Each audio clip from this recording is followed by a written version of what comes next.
Hello everyone, hope you all are doing well and keeping yourself healthy. In this video, I am going to share what all mistakes I did during my first attempt to CAT exam. इसकी वजह से मुझे CAT 2 बार देना पड़ा. In year 2019, मैंने सबसे पहली बार अपना CAT का attempt दिया था, in which I scored 68 percentile.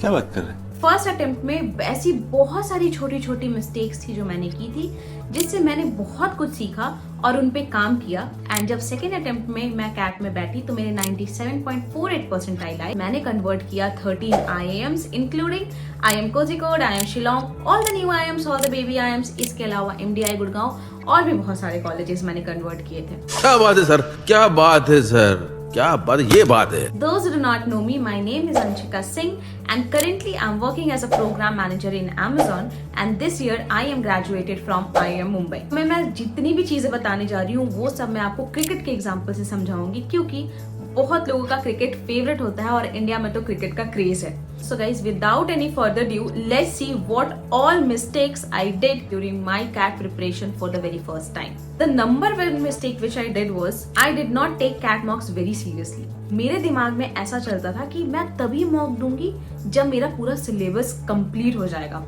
और उसके चक्कर में होता ये था कि मैं मॉक देती ही नहीं थी, क्योंकि कहीं ना कहीं मुझे पता था कि अगर मैं मॉक देने गई और मेरे कम मार्क्स आए तो मैं डिमोटिवेट हो जाऊंगी और जो मेरा प्रिपरेशन चल रहा है शायद उस प्रिपरेशन को करने का मोटिवेशन भी मेरा खत्म हो जाएगा. इसका इम्पैक्ट बहुत ही नेगेटिव था, जिसकी वजह से मेरे 68 परसेंटाइल आए.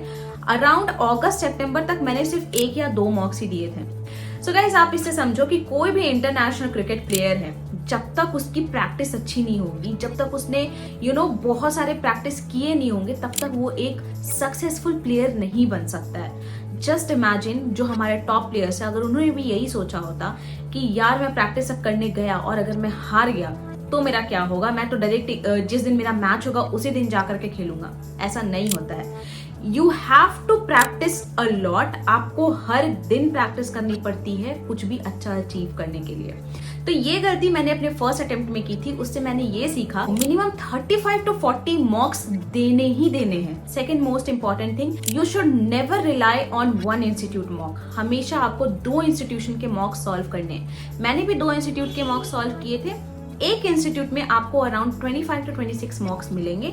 ओवरऑल आपको 40 मॉक्स सॉल्व करना है. आपको हफ्ते में 2 मॉक्स सॉल्व करने ही करने हैं. इससे होगा ये कि आप बिल्कुल फ्लो में रहोगे मॉक्स देने के, और जब आपका कैट एग्जाम भी आएगा तो वो भी आपको एक मॉक की तरह ही लगेगा, और आपका परफॉर्मेंस प्रेशर जो होता है वो बहुत हद तक रिड्यूस भी हो जाएगा.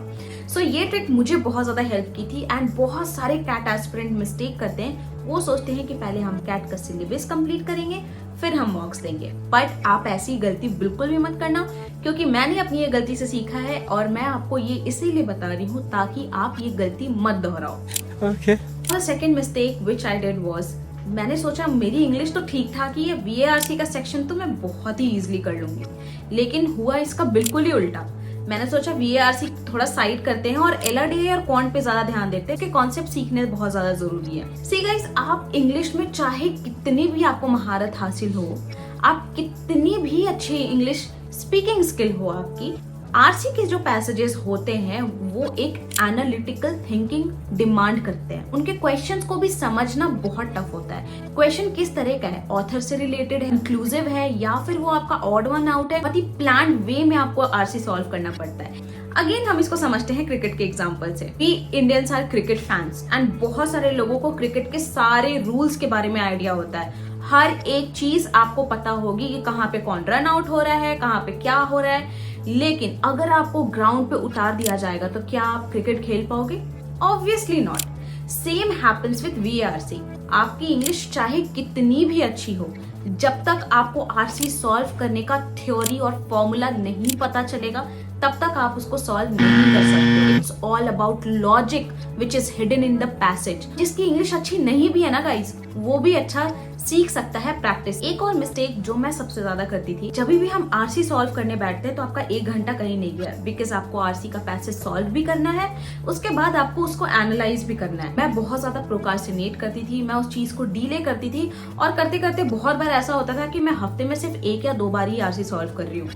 तो आपको ये गलती बिल्कुल भी नहीं करनी है. आपको आरसी हर दिन मिनिमम 3 पैसेज हर दिन आपको सॉल्व करना है।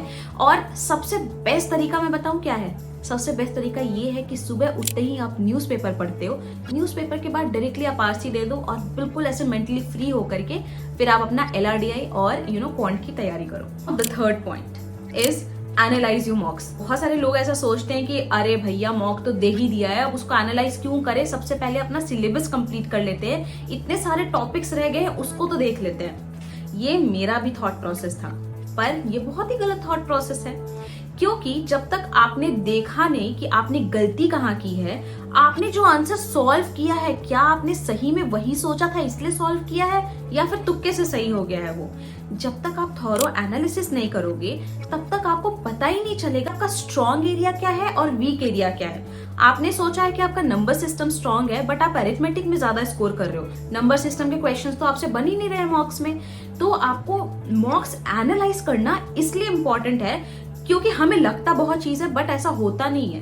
एनालिसिस के थ्रू आपको आपका स्ट्रॉन्ग एरिया, किस क्वेश्चन में आपको कितना टाइम देने की जरूरत है, ये सारा चीज पता चलेगा। इन हम इसको क्रिकेट के एग्जांपल से समझते हैं। क्रिकेट में भी एक प्रॉपर एनालाइजिंग टीम होती है जो कि आपके सारे मूव्स को देखते हैं एंड उसके बाद आपको बताते हैं कि किस जगह पे आपने गलती की है, कौन सा आपका स्ट्रॉन्ग एरिया है, कौन सा वीक एरिया है।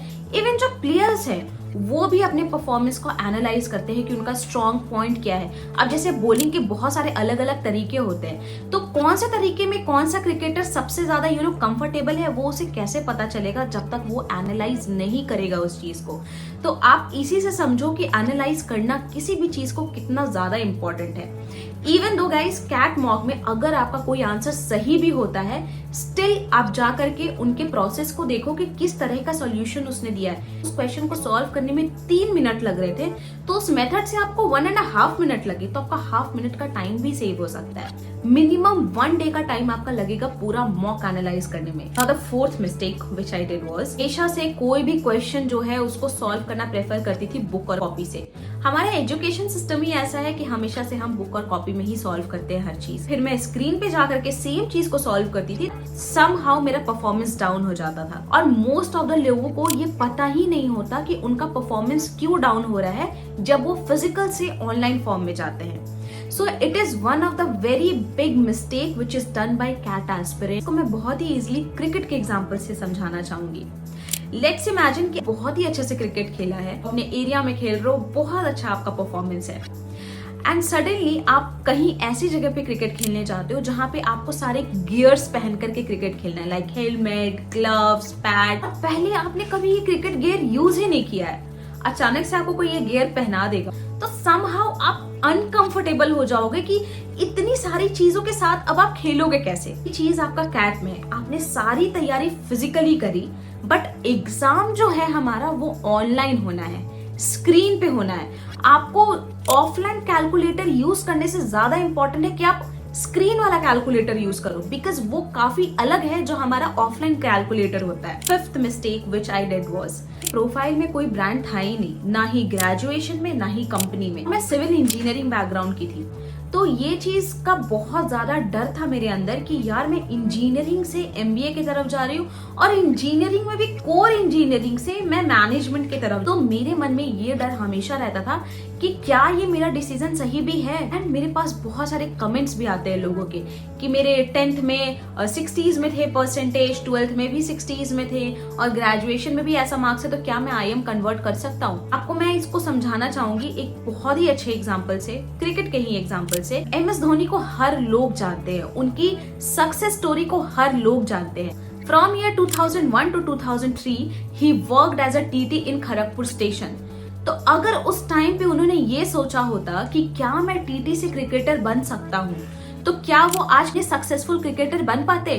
Obviously not. सी गाइस, आपके पास्ट में जो हो गया है सो हो गया है, आप टाइम ट्रैवल करके जा करके उसको बदल नहीं सकते हो, बट एक चीज आप जरूर चेंज कर सकते हो और वो है आपका फ्यूचर, वो आपके हाथ। And I can assure one thing to all of you guys, अगर आप अपने प्रिपरेशन में अपना 100% दोगे, फ्लाइंग कलर से अगर आप इस एग्जाम में पास होगे, तो आई कैन गारंटी कि इंडिया के टॉप 20 to 25 कॉलेज में आपका एडमिशन तो हो ही जाएगा.